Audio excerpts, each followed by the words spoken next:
Iniciamos hoje mais uma aula da disciplina Introdução ao Banco de Dados. Então nós entendemos o que é o banco de dados, começamos a construir um diagrama de entidade de relacionamento e agora a gente entra no outro tópico importante da nossa apostila, que é a modelagem de dados. O que é a modelagem de dados?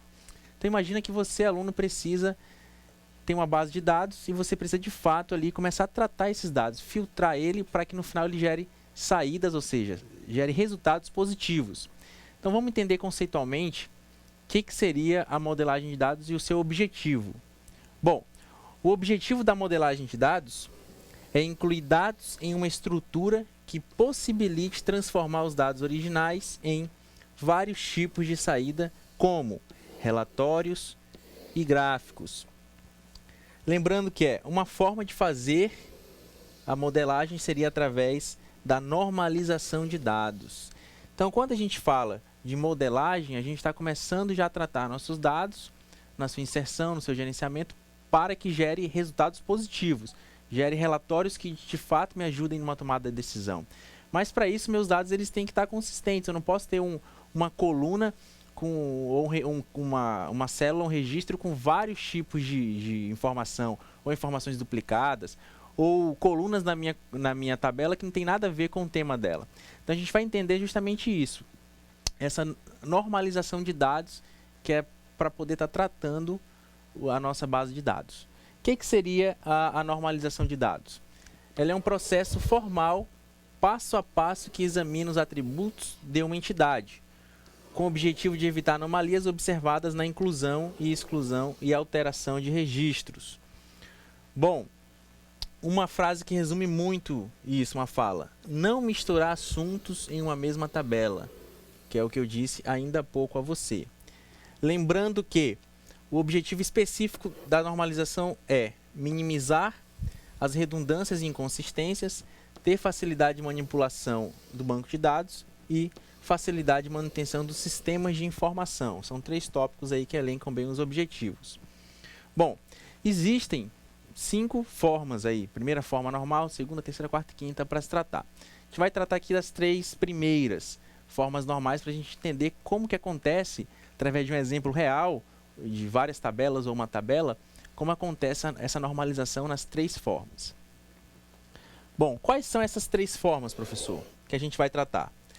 A primeira forma normal, um FN, onde podemos definir que a primeira forma normal não admite repetições ou campos que contenham mais que um valor. Então, vou dar um exemplo aqui para você de como que isso acontece. A gente tem uma tabela com as colunas cliente, código cliente, nome, telefone, endereço, onde a gente precisa tratar. Olha aqui onde eu tenho 2 informações em um registro só, 2 telefones. Sem contar essa coluna aqui também, que eu tenho aqui rua, número, bairro, CEP, tudo numa célula só. Como é que a gente faz isso? O primeiro passo que foi feito aqui é justamente dividir aquela coluna que tinha todas esses 3, transformar ela em 3. Ou seja, eu tenho uma só para rua, eu tenho outra para bairro e outra para CEP. A minha tabela, ela já está normalizada, professor, nesse caso? Ela já está normalizada se tratando disso? Não, ainda não. Observem que o campo telefone lá, ele tinha 2 telefones no registro só. Então, o que a gente tem que fazer, professor?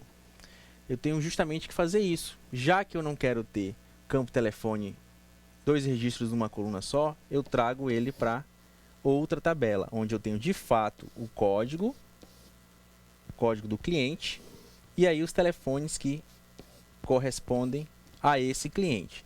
Então, aqui de fato, ela já está na primeira forma normal. Então, eu tenho uma tabela na primeira forma normal, onde, segundo a descrição, eu não tenho registros em uma célula só.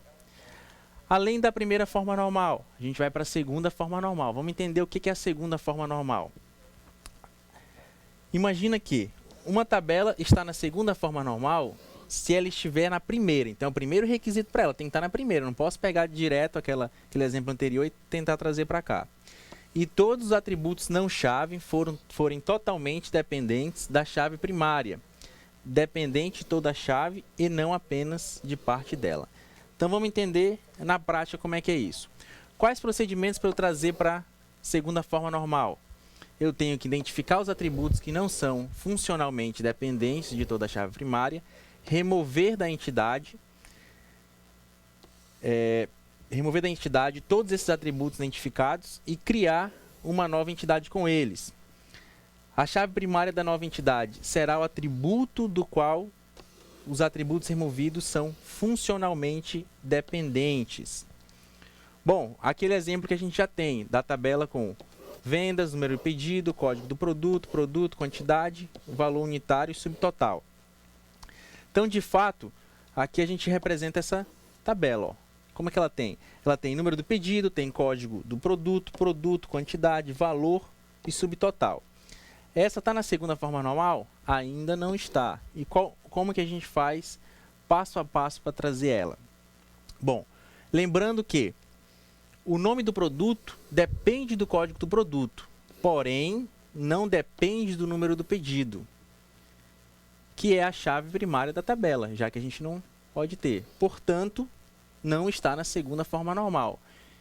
Qual o resultado disso? Isso gera problemas com a manutenção dos dados, pois se houver alteração no nome do produto, teremos que alterar em todos os registros da tabela venda. Então, está vendo o problema de não estar na segunda forma normal? Como é que a gente faz para tratar isso, professor? Normalizar. Teremos que criar a tabela produto, que ficará com os atributos código do produto e produto. E na tabela venda, manteremos somente os atributos número do pedido, código do produto, quantidade e subtotal. E como que isso fica, professor? De fato, eu fiz isso. Ó. Eu retirei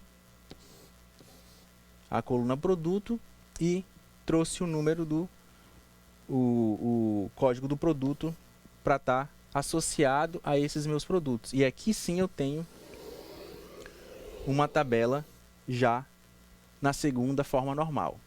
Vamos para a terceira forma normal. E a terceira? A terceira ela é simples. A gente basicamente não pode ter operações realizadas dentro dela. Eu não posso ter um item total, subtotal, onde eu dependo de outras duas tabelas para realizar essas operações. Então, tem que ter uma específica para isso e outra para os meus dados fixos. Como é que a gente vai fazer isso na prática? Mostrar para vocês aqui como é que a gente faz, em termos de prático mesmo. Aqui é a nossa tabela quando ela não está na terceira forma normal. Ó. Observem que eu tenho um subtotal aqui nela, que depende desses dois, ou seja, quantidade vezes valor unitário gera meu subtotal. Então, o que eu vou fazer para trazer essa tabela para minha terceira forma normal? Vou excluir justamente essa coluna subtotal, criar uma outra tabela para ela e vou deixar ela somente com valor unitário, quantidade, produto e número do pedido. Essa sim é uma tabela na terceira forma normal.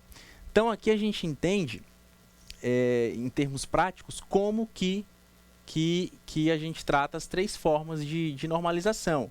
Observe que é uma etapa passo a passo. Eu tiro um pouquinho aqui, uma duplicidade, tiro outra para não depender, não chaves, depender de outros não chaves. Tiro uma coluna que realiza operações e que dependem, que é o resultado de uma operação que depende de outras para me chegar à terceira forma normal.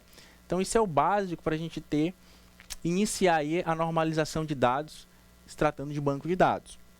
Mais para frente a gente entra em outros assuntos, já como colocar a mão na massa, que é a linguagem SQL e alguns subconjuntos de comandos. Encerramos aqui a nossa aula. Até a próxima. Obrigado.